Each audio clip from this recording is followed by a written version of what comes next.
Vloggers, sa Juno Bukal YouTube channel po ito. Kung bago pa po kayo sa aking channel, touch all the bell para updated kayo kay YouTube sa ating mga bagong videos.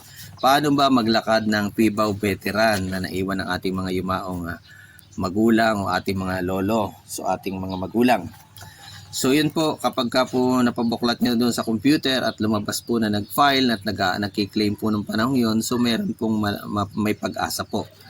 At yun nga po, kailangan lang natin comply yung mga requirements na kailangan, lalong-lalo na po yung mga marriage contract, SENUMA, birth certificate ng mga anak, death certificate ng mga namatay na anak, death certificate ng namatay na asawa, kung ano man po, yun po. Kung kailangan i-comply po natin, bibigyan naman po nila kayo ng mga requirements doon. Then kukuha po tayo ng barangay certificate sa barangay kung saan namatay yung ating veterano. Yun po, kasama din po yun. Then certificate po galing doon sa funeral na then yung resibo po. So kailangan po nating i-attach yung mga yun.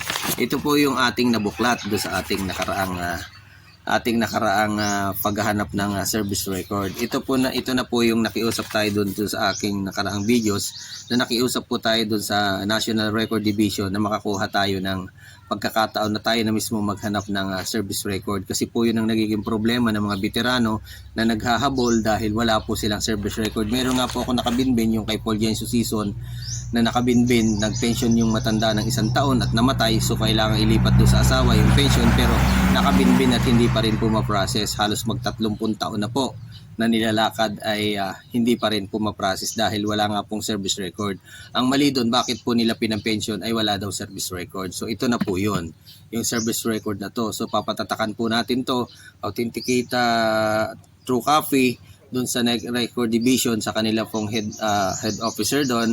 Then ito na po yung i-gmail nila doon sa kabilang building po doon sa process division po ng PIBAW. So magiging ganoon na po sa unang pinakita ko sa inyo.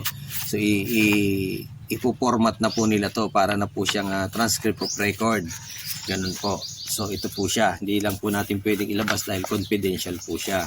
So kaya ini-snap ko lang po ipinakikita. Kung bago po kayo sa aking channel, touch all the bell para updated po kayo kay YouTube sa ating mga bagong videos.